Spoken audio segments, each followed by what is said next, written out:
Welcome to Madurai பெரியமாஸ் kitchen. Hi friends, எல்லாரும் எப்படி இருக்கீங்க? இன்னைக்கு ஒரு சிக்கன் ஒன்று செய்ய போறோம். எல்லாம் கிரேவி செய்வோம், சிக்கன் 65 செய்வோம், குழம்பு வைப்போம். இன்னைக்கு வித்தியாசமா இன்னைக்கு புதினா சிக்கன் செய்வோம். இன்னைக்கு எப்படி செய்வோம்னு பார்ப்போம். அதுக்கு தேவையான பொருட்கள் ஒரு பிடி இருக்குது புதினா, மல்லி இலை, அதே மாதிரி கருவேப்பிலை, சின்ன வெங்காயம், ஒரு தக்காளி, பச்சை மிளகாய், இஞ்சி, பூண்டு, கார்ன்ஃப்ளவர், வெங்காயம் நறுக்கி வச்சிருக்கேன், தயிர், எண்ணெய், இஞ்சி பூண்டு பேஸ்ட், சிக்கனு, தக்காளி. இப்போ நம்ம சிக்கனை வந்து தயிர், கார்ன்ஃப்ளவர், இஞ்சி பூண்டு போட்டு அது பெசரி ஒரு அரை மணி நேரம் ஊற வைக்கணும். இப்போ எப்படி செய்வதுன்னு பார்ப்போம். இப்போ ஒரு சட்டி வச்சிருக்கோம். சிக்கன் வந்து நான் 3/4 கிலோ சிக்கன் எடுத்திருக்கேன். அதை வந்து நல்லா தண்ணி இல்லாமல் புழிஞ்சு போடணும். இதுல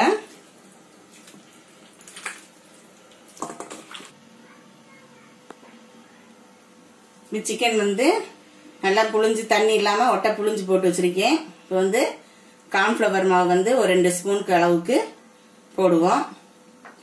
போட்டு இஞ்சி பூண்டு கறிக்கு தகுந்த மாதிரி தேவையான அளவு போட்டுக்கலாம்.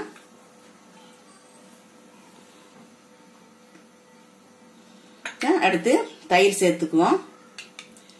தயிரும் ஒரு 2 ஸ்பூனுக்கு அளவுக்கு சேர்த்துருக்கேன். இதெல்லாம் போட்டோம்னா கறி வந்து கொஞ்சம் நல்லா ஊறி நல்லா பெருசா பசு பசுன்னு வரும். நல்லா அதுக்காக தான் இதெல்லாம் போடுறோம். இதெல்லாம் நல்லா போட்டு பிசைஞ்சு ஒரு அரை மணி நேரம் நல்லா ஊற வச்சிடணும். எல்லாத்தையும் மிக்ஸ் பண்ணியாச்சுப்பா. மிக்ஸ் பண்ணி வேற பாத்திரத்துல மாத்தி வச்சிருக்கோம். இப்ப அதுக்கு தேவையானதை அரைக்கலாம். இப்ப இந்த பொருள் எல்லாம் வச்சு ஒரு பேஸ்ட் ஒன்று ரெடி பண்ணுவோம், அரைப்போம். அதுக்கு தேவையான பொருள் ஜீரகம், கொஞ்சம் ஒரு பெருஞ்சீரகம், சின்ன ஜீரகம்,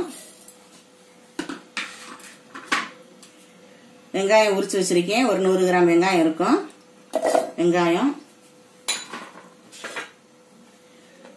ஒரு தக்காளி பழம், கொஞ்சோண்டு இஞ்சி, ஒரு 4 பல்லு பூண்டு, பச்சை மிளகாய்.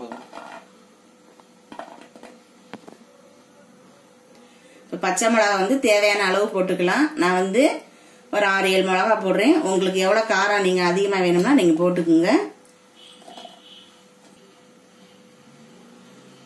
கொஞ்சோண்டு கருவேப்பிலை, ஒரு பிடி புதினா,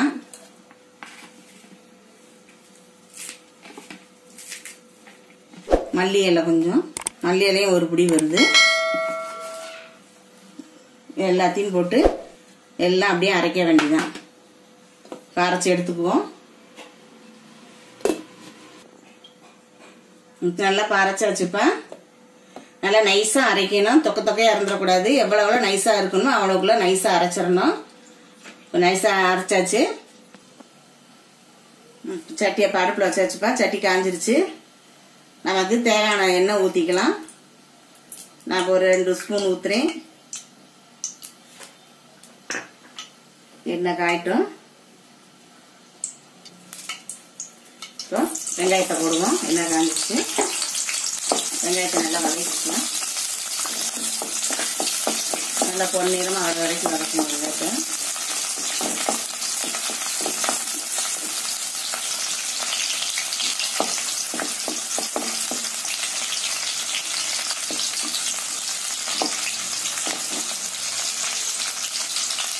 அடுத்து தக்காளியை போடுறேன்.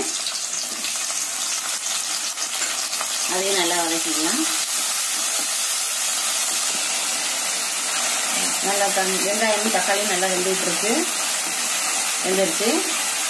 அடுத்து வந்து நம்ம அரைச்சி பேஸ்ட்டை போட்டாச்சு.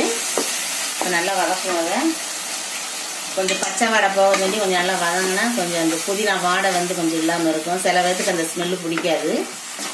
அதனால தான் கொஞ்சம் வதக்குறோம் அதை எண்ணெயிலேயே. நல்லா வதங்கட்டும்.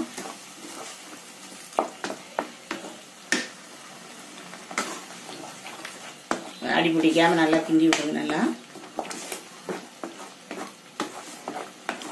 இந்த நேரமா கொஞ்சம் மங்கிருச்சு. இப்போ கறியை போட்டுக்குவோம். கறியை போட்டு நல்லா கிளறி வைப்போம். நல்லா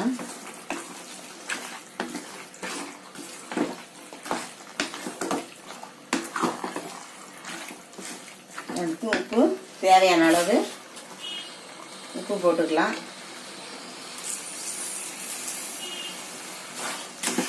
நடந்து வர மாதிரி நல்லா கலக்கி விட்டுருவோம். நல்லா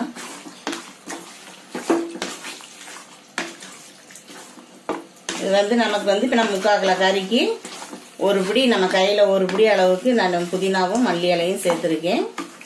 உங்களுக்கு அந்த ஸ்மெல்லு நல்லா பிடிக்கணும்னா நீங்கள் அதிகமாக சேர்க்குறா இருந்தாலும் சேர்த்துக்கலாம்.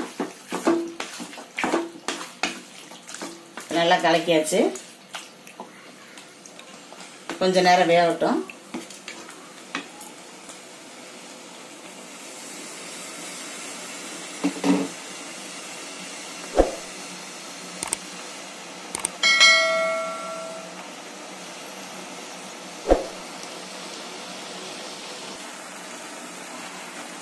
தண்ணி கொஞ்சோண்டு ஊற்றுவோம். கறி வேகணும்ல, அதனால கொஞ்சம் ஊற்றி நல்லா வேக விட்டுருவோம் கறியை. கறிக்கு தகுந்த மாதிரி தண்ணி ஊற்றிக்குங்க. ரொம்பையும் அதாவது நம்ம கிரேவி மாதிரி தான் வைக்கிறோம், அதனால தண்ணி கொஞ்சம் பார்த்தே ஊற்றிக்கணும்.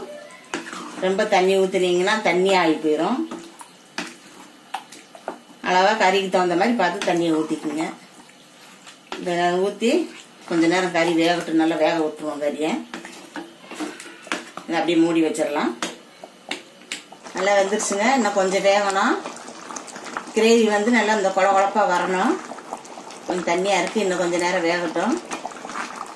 பாருங்கள், பார்க்கவே சூப்பராக இருக்குது. அதே மாதிரி நீங்களும் செஞ்சு சாப்பிடுங்க. நம்ம சேனலுக்கு புதுசுன்னா சப்ஸ்கிரைப் பண்ணி விடுங்க. அப்போ தான் நாங்கள் போடுற வீடியோலாம் உங்களுக்கு வந்து சேரும். பாருங்க, கொஞ்சம் வேகட்டும். கொஞ்சம் கிரேவி அந்த மாதிரி நம்ம கலராக போட்டு மிளகாப்பொடி போட்டு கிரேவி பண்ணுவோம். இது நம்ம புதினாவை போட்டு ஒரு கிரேவி பண்ணியிருக்கோம். இது உடம்புக்கு நல்லது. நல்ல பித்தத்துக்கெல்லாம் புதினா நல்லது உடம்புக்கு.